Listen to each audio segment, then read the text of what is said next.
Hello मेरे प्यारे दोस्तों, आपके सामने मैं जो इंग्लिश विषय की जो इम्पोर्टेंट चीज़ें हैं वो बताने जा रहा हूँ कि इंग्लिश कैसे सरल हो जाती है व्यक्ति को सीखने के लिए। और हमने ए ई आई ओ यू ये वोवेल्स है, इसके बारे में हम पढ़ रहे थे।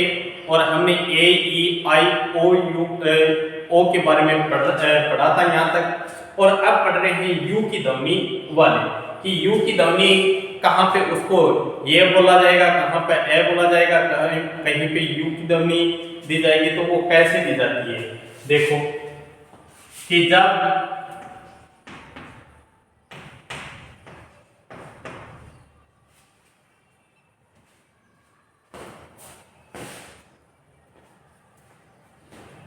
किसी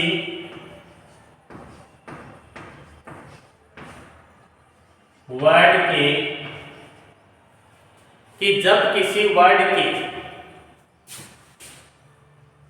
जब किसी वर्ड में यू के बाद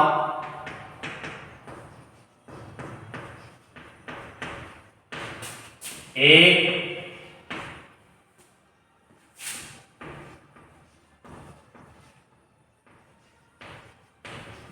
कॉन्सोनेंट को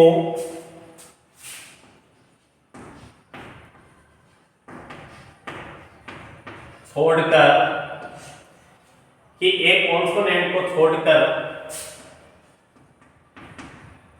ई आ जाए,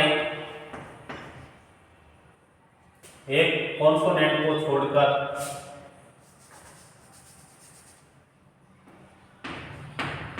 अंत में ई आ जाए,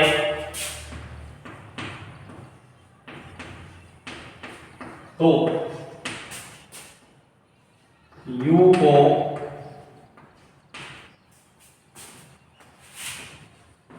यू की ध्वनि से। रूल क्या कह रहा है कि जब किसी वर्ड में यू के बाद एक कॉन्सोनेंट को छोड़कर अंत में ई आ जाए, तो यू को हम किसकी ध्वनि दे रहे हैं, यू की ध्वनि दे रहे हैं। हम ये रूल लिख रहे हैं, बहुत ही अच्छे हैं, क्योंकि इससे इंग्लिश सीखने में बहुत ही सरलता की है। क्योंकि हम ध्वनि नहीं दे सकते हैं, छोटे बच्चों को सिखाते हैं तो कहीं पे हम उसको ए बता देते हैं, कहीं पे आ बता देते हैं। तो ये रूल है, ये रूल सीखने के बाद, क्योंकि जैसे मैथ में सूत्र होते हैं तो वैसे ही इसमें रूल होते हैं।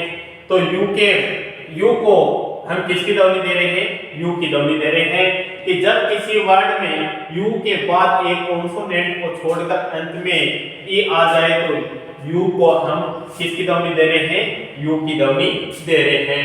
हम एग्जाम्पल के रूप में लिख सकते हैं, क्योंकि एग्जाम्पल दिए बिना हमारा कार्य अधूरा ही रहता है।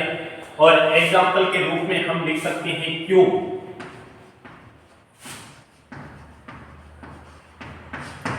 यू के बाद में एक कॉन्सोनेंट आ रहा है, यू आ रहा है, यू के बाद में एक कॉन्सोनेंट आ रहा है, कि कॉन्सोनेंट आ रहा है बी, और बाद में क्या है कि अंत में ई भी हमारे को दिखाई दे रही है। तो हमें किसकी ध्वनि दी है, यू को यू की ध्वनि दी है।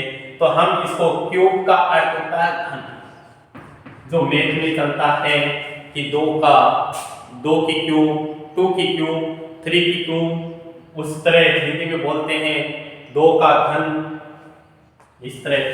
तो ये अगला एग्जांपल हम लिख सकते हैं टून।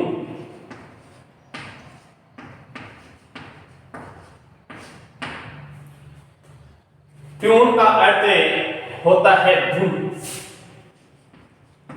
कि हारमोनियम से अच्छे अच्छे धुन निकालते हैं, और तो वो धुन होती है टून, कि हम अच्छे से ट्यून निकाले।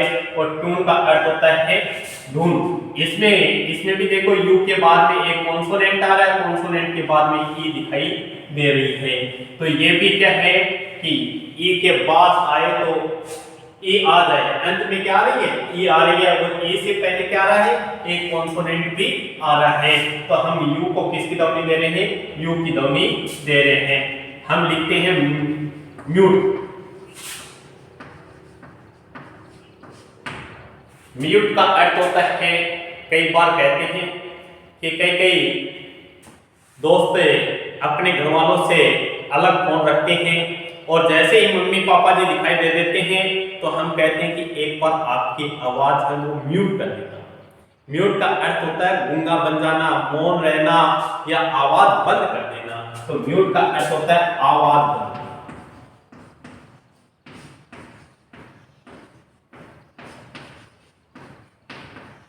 म्यूट का अर्थ क्या होता है, आवाज बंद करना या मौन रहना। इसको मौन भी बोल सकते हैं और मूक भी बोल सकते हैं और गूंगा भी कह सकते हैं, क्योंकि हम उस समय क्या हो जाते हैं, एक गूंगे की तरह हो जाते हैं। तो म्यूट का अर्थ होता है आवाज बंद करना। और अंत में लिखते हैं क्यूट। क्यूट का अर्थ भी हम कहते हैं, कोई बच्चा हमारा छोटा बच्चा होता है और उसको कहते हैं कितना क्यूट है, तो क्यूट का अर्थ होता है प्यारा,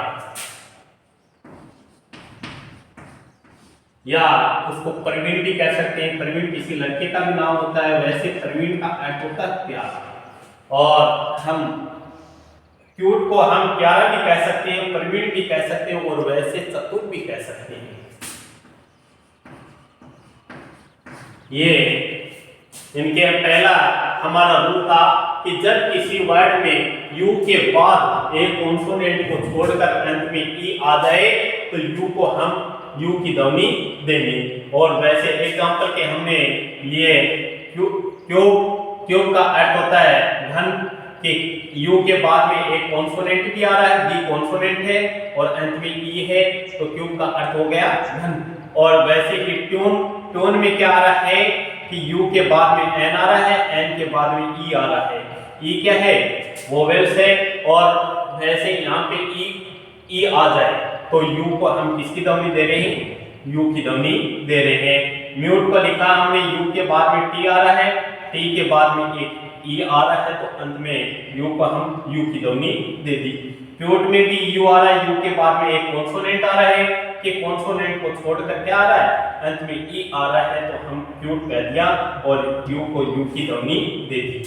थैंक यू, धन्यवाद। और इन रूलों को आप जल्दी से जल्दी फॉलो करें, उसका अनुसरण करें, और अनुसरण करने के बाद जरूर ही आप इसमें सीख सकते हो। थैंक यू, धन्यवाद।